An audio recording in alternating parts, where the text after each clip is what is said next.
Hey everybody, this is Ernie Hatmaker, and in a little bit I'll be joined by my husband Ed. And while he's cooking, we're going to go over a few questions that people ask us as an interracial couple. This isn't my normal, but since I'm doing vlog style videos here and there, I thought that I would share some of the questions that I've gotten from Instagram, through YouTube, and even, believe it or not, people go to my blog and they leave me those questions. And sometimes my video, or not my video, my blogs aren't even about my marriage at all. They're about the garden or the grandkids or something like that. So anyway, we're going to answer those questions. And I don't know what is going to say because we haven't rehearsed any of this. I simply gathered the questions and we're going to see what happens.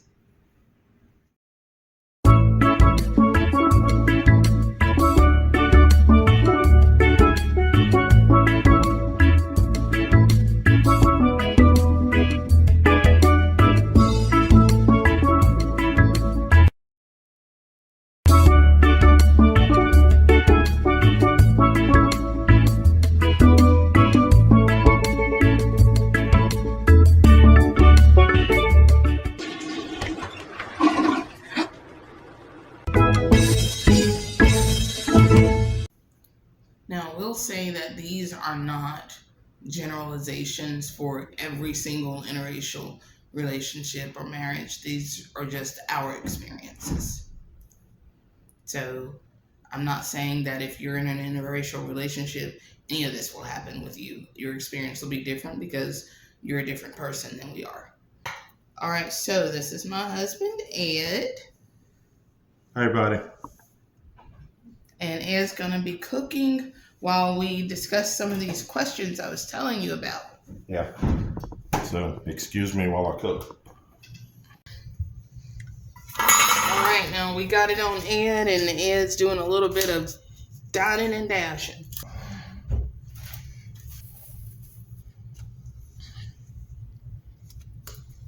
This is grass-fed beef because I can't eat beef that's not organic.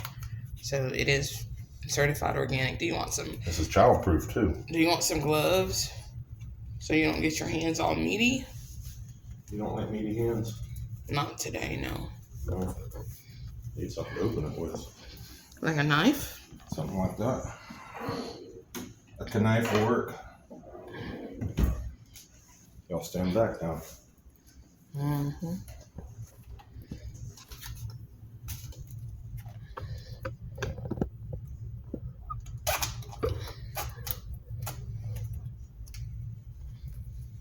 All right, so Ed, the question that we get asked the most, so I put it up front. How did you meet? And that's a loaded question. Well, we basically said hello. Oh. Hey, it's sizzling. That means it's working. Uh-huh. How did we meet? Is this like a two-part? You're going to answer a part, I'm going to answer a part, or what? No, Ed. We're just going to answer the questions. Okay. Well, if it's a we, who's answering? I want you to answer, and I'll interrupt you as I need to. I see. Okay. Well, I woke up one morning and I had been sold. I guess you probably want more information than that, though, right? Yeah, because last I heard in this country, that's not legal anymore.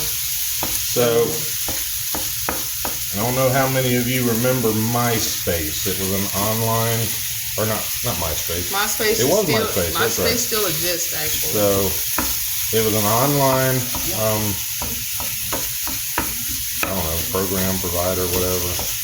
But they had a game on there. Yeah, there were lots of apps on MySpace, and that was one of them. Yeah. Well, the game was called Hotties for Sale. Yeah. And that meat's going to be done before. I know, the water ain't going to boil. I'm wondering, yeah, the back eye is working.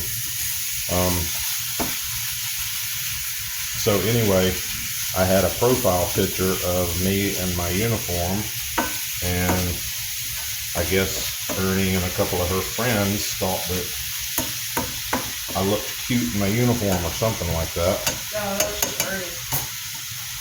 My friends thought that you were gonna bring in a pretty penny, flipping you over and over. So yeah, basically that's the story. Is they purchased me in a game, and then drove my value up to a point to where Ernie couldn't even afford me anymore in the game. I had like $1 million.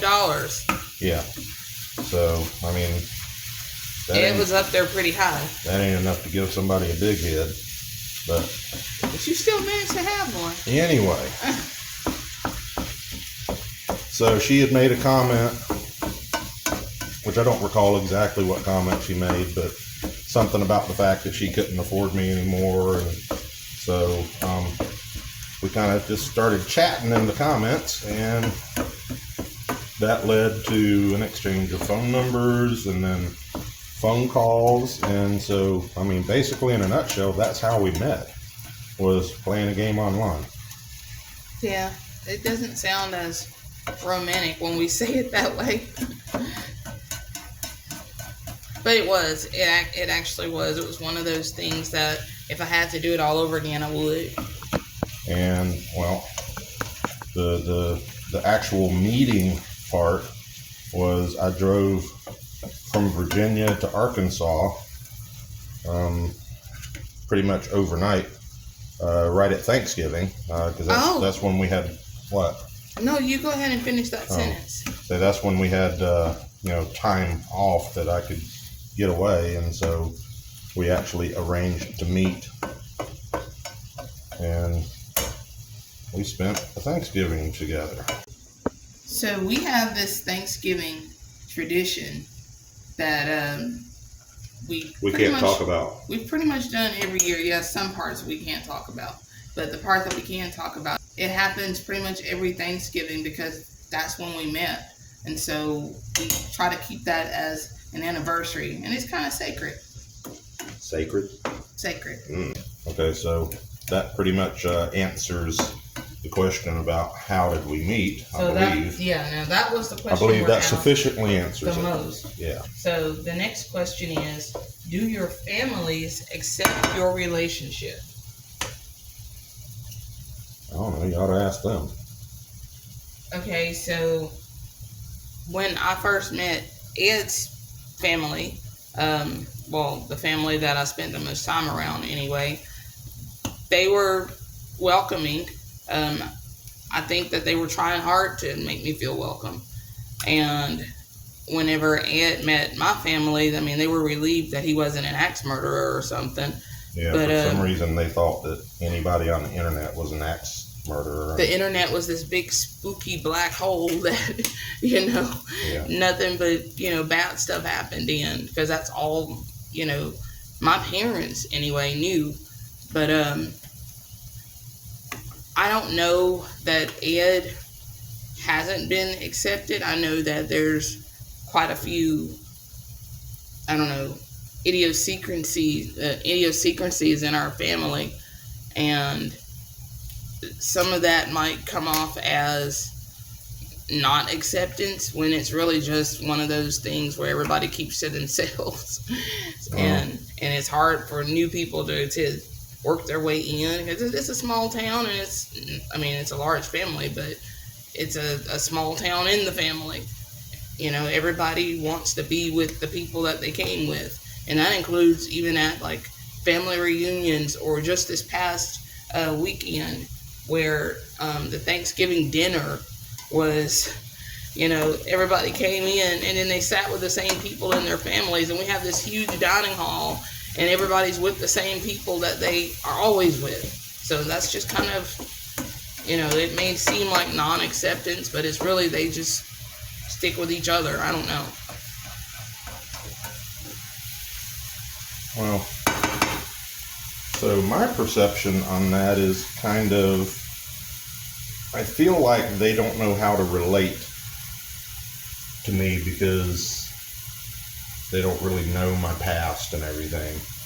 And you look really intimidating.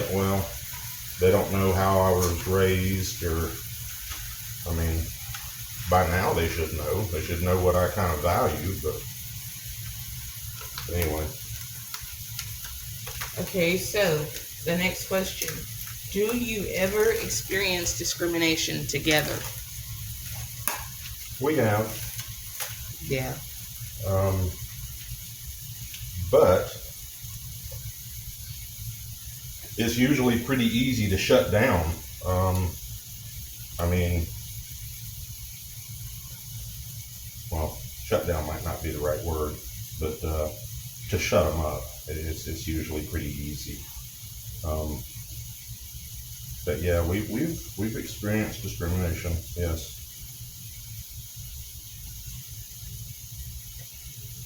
What is your biggest cultural difference?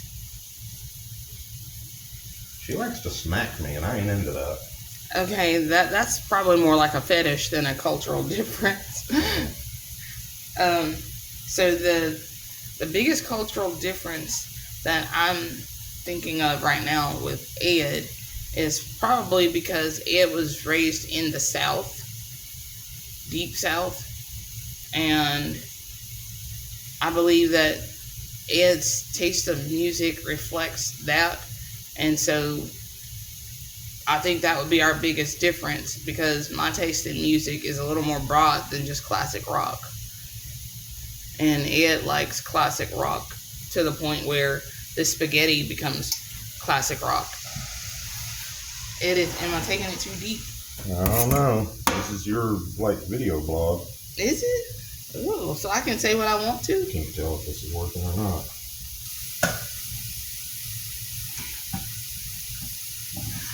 Are you going to have any more kids? You know, I'm from the viewpoint of, if God hasn't stopped us, the state ought to. I really don't want any more. I'm fine with the grandkids, and having grown children. I think having kids this late in the game, while I'm not going to knock it and say that some people wouldn't, just kill to have a kid right now, that's not me. That's not my story. Well, she's saying that this late in the game, even though if you asked her, she's only 21 or 24 or something like that. But I'm going to be 59 day after tomorrow. Happy birthday, Ed. Yeah, thanks. So, me, yeah, I'm not planning on having any more kids. Not to mention that I have been rendered, sterile? I don't know if you really want to talk about your vasectomy on this thing, but let's talk about it. Well, I mean, that would pretty much say that I'm not having any more kids. So to answer the question, no, not unless it's some kind of miracle. This is the season for miracles. Mm-hmm. Let's see. The next question. Ernie, how does Ed like you to wear your hair? On her head? Yeah, Ed hasn't really expressed a lot of opinions about the way I wear my hair. I mean, some of the wigs I come up with, I got some crazy looking wigs, but I like them. So I can't really say that Ed is, happy with all of them, but he doesn't really say much about my hair. Now, me, on the other hand, I would love it if Ed would dye his hair white or gray. Mm-hmm. I like that Santa Claus look. I was going to say, let's talk about the Santa Claus thing before you go too far. I don't really have a Santa Claus fetish, though. Yeah, okay. Okay, let's see. You don't like to smack me either, right? I do like to smack you. Are your children white or black? The ones that are 100% Caucasian that Ed had before he met me. Well, those are Caucasian and Hispanic. And then we have our biracial kids that are black and white. And actually, one of our kids, our daughter, she's actually 67% Caucasian according to her DNA. So those genetics are something else. So I don't know the culture they define themselves in. I really don't, because honestly, I got one kid that, is into Korean everything. I mean, I honestly would say he was born with chopsticks in his hand, and his cartoon watching, his TV watching, his clothes, it's all Korean inspired. So, I mean, they define their own identities, not us, not their skin color. All right, let's see. Has Ed ever called Ernie the N-word when you argue? No. Let's see, I don't recall ever saying that. I don't like that word.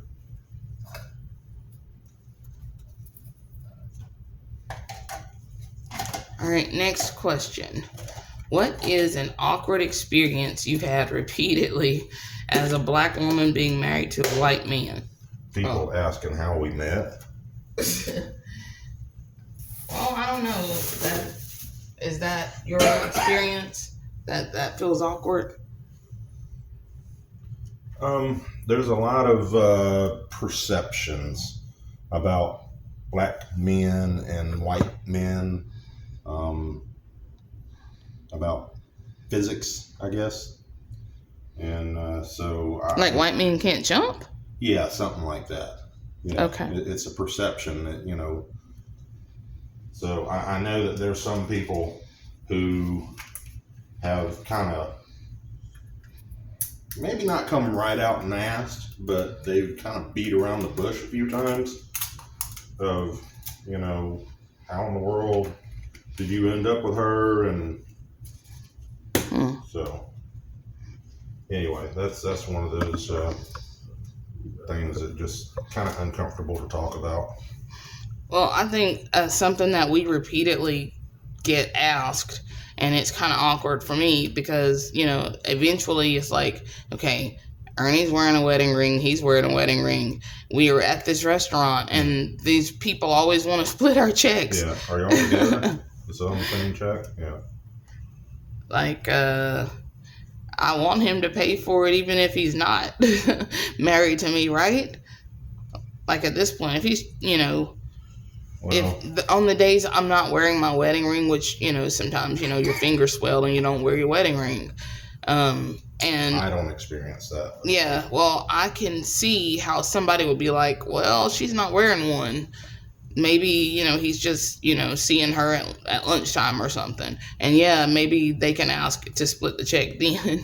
But when you see us together, we're talking about our kids and our grandkids, and you're constantly at our table. Then at the end, after hearing all these conversations we're having, you ask to split the check. Yeah, are y'all together? Yeah. Can they comment? Where is this going? Is it going to have comments? Yeah, I'm going to let it have comments. Okay, so I like to break my spaghetti in half when I boil it.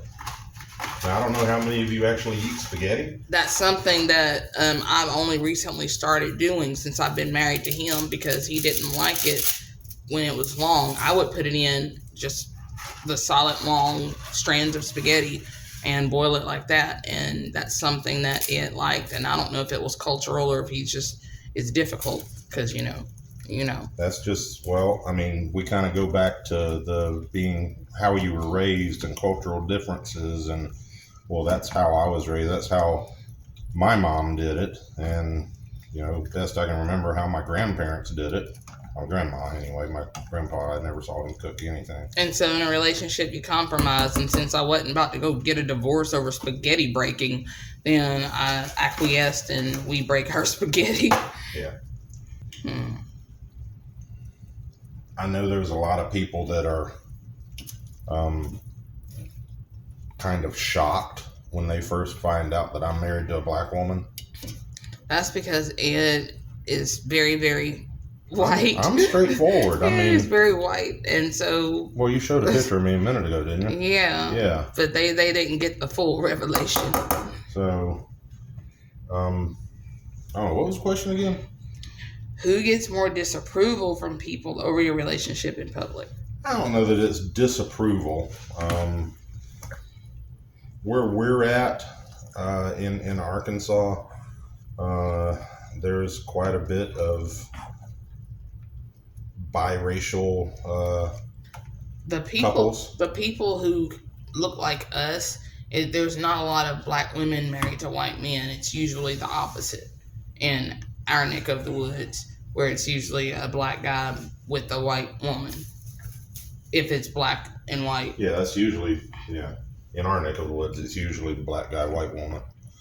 So we're a little different flavor of that. What flavor are you? Vanilla? Mm-hmm. Let's see. Does Ed call Ernie his queen? Nope. Although I'm a princess. She does like to be called princess. I'm a princess. And I can't say that I'm crazy about the term princess. I'm a princess. But I don't like the term queen. It's just, I've seen too many people, too many women who say, oh, well, I'm a queen. And they're just, what's the word I'm looking for? Very self-centered and self-absorbed.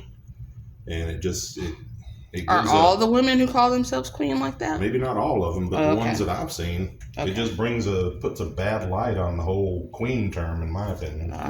Okay. All right. The next question is, why don't you do more interracial themed videos?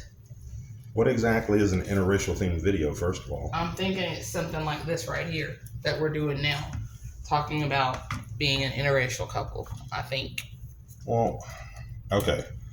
So I guess to answer that question then, if that's what we're going for, I don't like to put emphasis on somebody's race because I think that shows racism, in my opinion. If you're going to put, that kind of emphasis on somebody, it should be for who they are, their personality, not their skin color. So. And then what kind of videos should we be doing together? That's my question. Nobody asked us this. We should be doing stuff like this, I guess. Talking to you guys and letting you get to know. Just let you know who we are. The people behind the screen. I can tell you one thing, and she's probably going to edit this out. I don't know. I probably will. If it ends up being on the video and you guys, then you made the cut. But when I first met Ernie, and I told you early on that, phone calls we traded, and in my mind, I had the perception of a black woman from Arkansas is going to talk Ebonics, and she don't. She's very well educated. She enunciates very well. That's an insult to a lot of black people, including it might be, but I mean, sometimes you gotta kind of go with it. Yeah. So, like I said, I had that perception in my head. So you're deaf, you're getting louder. I thought that she was yanking my chain, because the person I was talking to on the phone didn't match what the picture that I had in my head. So you said you had a preconceived notion. Yeah, that's called a prejudice. It might be, and I grew up in Georgia, and not to say that I didn't have black friends, but the majority of my black friends speak, different than I do. I see. So, yeah. Let's just wiggle on out of that one. That's right. Yeah. That looks good. It does, don't it? Although, I don't know if it's still hot or not. If it's not, we have a microwave. I see steam. Okay, yeah, it's still. As long as wow, that is a rolling boil right there. That's what I'm talking about. Finally. That's only taken about 12 minutes to reach that. Well, I'm sure that, it's to keep people from killing themselves. Yeah, well, I hope that when we put the spaghetti sauce in there finally and mix all this together that we can get it hot enough to, to eat. Hot enough to eat. Hot enough to eat. I think that's just about right on the noodles. What do you say? What do you think? You like your noodles limp? Well, yeah, I don't I prefer mine a little bit more firm. Just kidding. I actually like mine where if I didn't, have teeth, I'd still be able to eat them. Yeah. So why is there a third light on here? That's the one that says hot. I didn't notice that one before. Okay. Yep. So I'm just going to go ahead and say thanks for watching. Really appreciate it. If you guys have any comments or whatever, direct them to Ernie and she'll get them to me. And if we need to answer something further, we'll do it in another one of these at some point. So I appreciate you guys who asked me questions, even though it's taken 6-7 months for some of you to get them answered. I did say to you that I would answer them in a video at some point. Sorry, at some point took 6 or 7 months. So, well, that's about like to say soon. Yeah. All right. Thank you for watching. See you later. God bless and pay attention to the details. That's my line. All right. Bye, guys.